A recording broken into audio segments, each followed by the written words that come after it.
Побројните реакции на граѓаните, посебно на социјалните мрежи во изминатиот период, исподелените фотографии и видеа од километарски облак прашина околу рек Битола.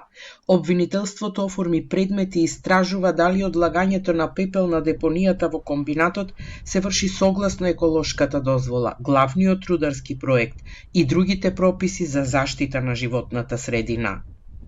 ОЈО Битола издаде наредба до СВР Битола за увид на лице место и утврдување факти за евентуално постоење на кривично дело кое се гони по службена должност. Беше побарано Државниот инспекторат за заштита на животната средина да изврши вонреден инспекцијски надзор при што беа утврдени определени недостатоци во однос на мерките за спречување и намалување на емисијата на прашина на одлагалиштето за пепел.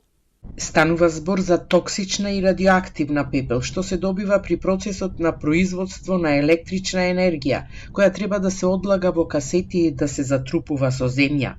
Но посебно при ветровито време, таа се разнесува низ воздухот, а оваа појава е видлива и од Битола.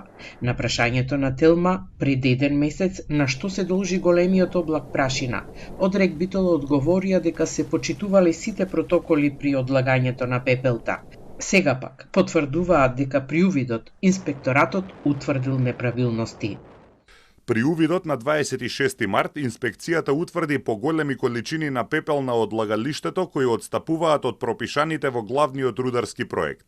Издадено е задолжение во рок од 30 дена количините да бидат соодветно одложени во касета и посипани со земја согласно протоколот. Повеќе од половина од количините на пепел се отстранети од одлагалиштето и интензивно се работи на отстранување на останатите количини.